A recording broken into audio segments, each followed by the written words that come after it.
नाज़रीन, मैं हूँ वसीम अली और आप देख रहे हैं चैनल न्यूज़ पॉइंट। नाज़रीन, आज के इस व्लॉग के अंदर आपको बताएंगे मियां मोहम्मद नवाज शरीफ जो कि 3 बार के पाकिस्तान के मुंतखब वज़ीर-ए-आज़म रह चुके हैं, उनकी ज़िंदगी के हालात व अहवाल के मतलब और उनकी ज़िंदगी के जो उतार चढ़ाव हुए उस पर आज रोशनी डालेंगे। लेकिन वीडियो शुरू करने से पहले मेरी होगी आपसे गुजारिश कि अगर आपने अभी तक हमारे चैनल को सब्सक्राइब नहीं किया तो काइंडली हमारे चैनल को सब्सक्राइब कर लीजिए और बेल आइकन को ज़रूर प्रेस कीजिएगा। नाज़रीन, मियां मोहम्मद नवाज शरीफ 25 दिसंबर 1949 को लाहौर में पैदा हुए और आप जिस घराने के अंदर आप पैदा हुए, जहां पर आपने आँख खोली, वो घराना पहले से ही एक मुआशी लिहाज से मजबूत और मुस्तहकम और खुशहाल घराना था। आपने जो सियासत की शुरुआत की वो तकरीबन 70 की दहाई में आपने शुरुआत की और जनरल ज़िया-उल हक़ के दौर के अंदर आप पहली बार वज़ीर ख़ज़ाना पाकिस्तान मुंतखब हुए। 1985 के अंदर गैर जमाती इलेक्शन हुए और उन गैर जमाती इलेक्शंस के अंदर जो है वो आप वज़ीर आला पंजाब मुंतखब हुए। 1988 के अंदर जब इलेक्शन हुए तो उस वक़्त आप इस्लामी जमहूरी इत्तेहाद के साथ जो है वो आपने इलेक्शन लड़ा और आप वफाक के अंदर जो है वो हुकूमत तो ना बना सके, लेकिन आप दोबारा से CM पंजाब मुंतखब हो गए।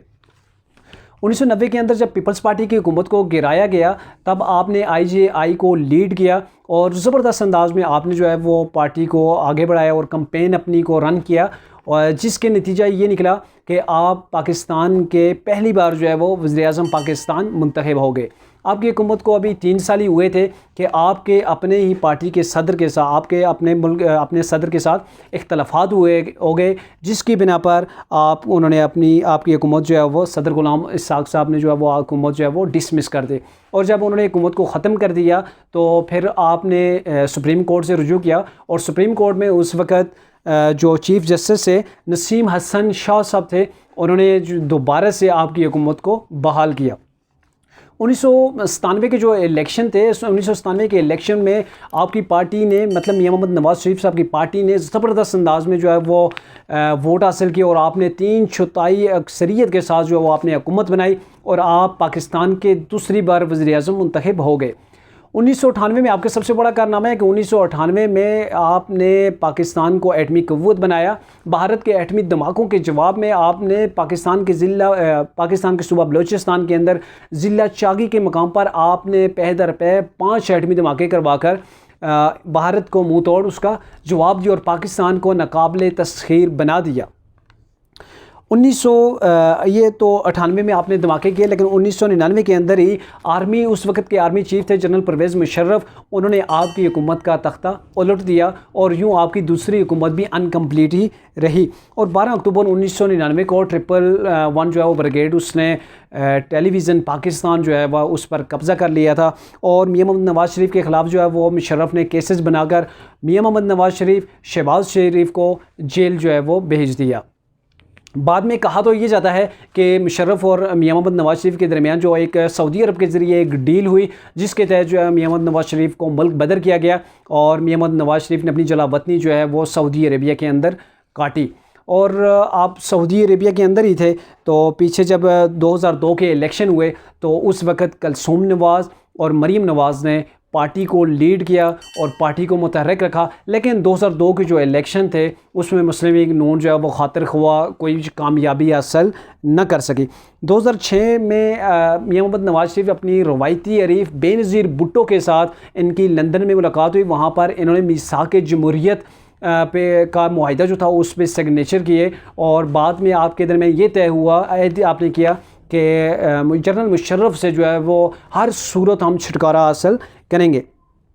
2007 को मियां मोहम्मद नवाज शरीफ को सुप्रीम कोर्ट का ये हुक्म मिला कि आपने पाकिस्तान के अंदर हर सूरत पहुंचना है। तो 2007 को मियां मोहम्मद नवाज शरीफ पाकिस्तान के लिए रवाना हुए, लेकिन उनका जो जहाज़ था उससे पाकिस्तान में जो ही दाखिल हुआ तो जनरल मुशर्रफ ने उन्हें यहाँ लैंड नहीं करने दिया, बल्कि उन्हें एयरपोर्ट से उन्हें वापस भेज दिया और फिर 2 माह बाद मियां मोहम्मद नवाज शरीफ ने दोबारा से पाकिस्तान का रुख किया और आप लाहौर अल्लामा इकबाल एयरपोर्ट पर उतरे। वहाँ पर आपका जो है वो ज़बरदस्त किस्म का आपके पार्टी के वर्कर्स अहदेदारों ने जो ज़बरदस्त अंदाज में आपका वलिहाना इस्तकबाल किया।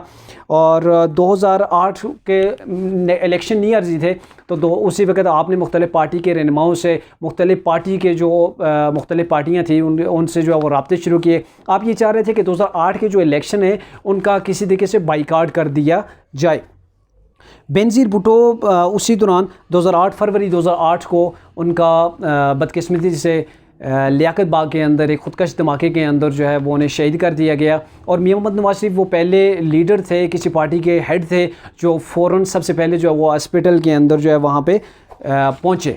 फरवरी 2008 में जो इलेक्शन थे उसमें पाकिस्तान मुस्लिम नून जो है वो दूसरे नंबर पे दूसरी बड़ी अक्सरियती पार्टी बन के उभरी और पीपल्स पार्टी के साथ इन्होंने एक मुआहिदा किया। इन्होंने मखलूत हुकूमत बनाई लेकिन वो मखलूत हुकूमत जो है वो 3 साल तक रही। 2011 में मुस्लिम नून और पीपल्स पार्टी में शदीद किस्म के जो है वो इख्तलाफात पैदा हो गए और मेमू कैंट का जो स्कैंडल था उसमें मियां मोहम्मद नवाज शरीफ ने डायरेक्टली जो है वो पिटीशन जो दायर की उसमें वो ख़ुद जो है वो कोर्ट के अंदर पेश हुए।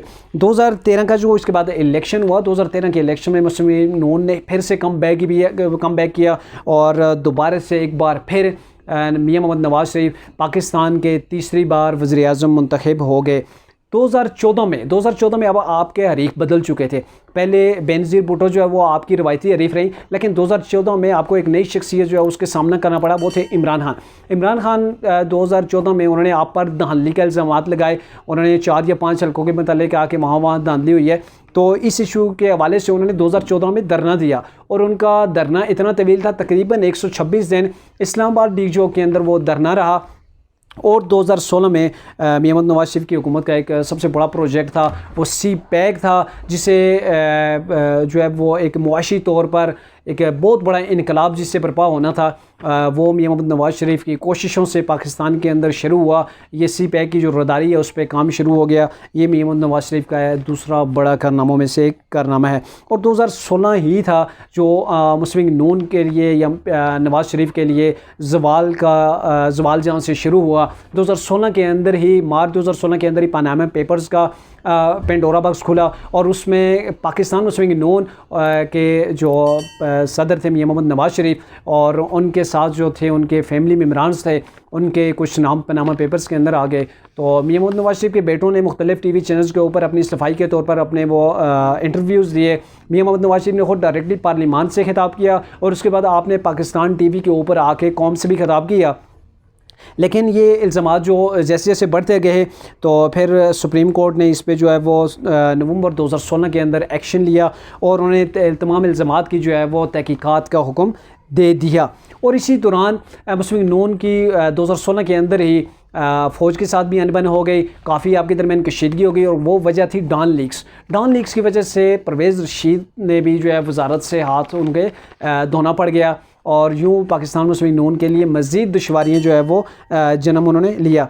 अप्रैल 2017 में 5 रुकनी बेंच में से 2/3 ने जो है वो मियां मोहम्मद नवाज शरीफ के हक़ में फ़ैसला दिया और उन्होंने फ़ैसला दिया और साथ में ये भी कहा कि जो इनके सासाजात हैं मियां मोहम्मद नवाज शरीफ के, उनके मतलब जो है वो तहकीकात होनी चाहिए। 2017 में मुत्तहिदा अरब अमीरात का अकामा था मियां मोहम्मद नवाज शरीफ के पास, जो उन्होंने शो नहीं किया था, तो उसकी बुनियाद पर ये कि सुप्रीम कोर्ट ने बेंच ने एक फ़ैसला दिया कि आपने 5 रुकनी बेंच था, उसने ये फ़ैसला दिया कि आपने जो है वो सादिक व अमीन नहीं रहे, आपने अपने पास जो आपके पास ये चीज़ थी अकामा था, आपने अकामा डिक्लेयर नहीं किया, हमें बताया नहीं, इसलिए आपको नाअहल किया जाता है। तो 5 रुकनी बेंच ने जो था उन्होंने मुस्लिम नून के सदर और वज़ीर-ए-आज़म नवाज शरीफ को नाअहल करार दे दिया और मज़ीद 3 रेफरेंस जो थे, उन्होंने 3 रेफरेंस की तहकीकात का मुतालबा सुप्रीम कोर्ट ने कर दी। उन्होंने हुक्म दिया कि 3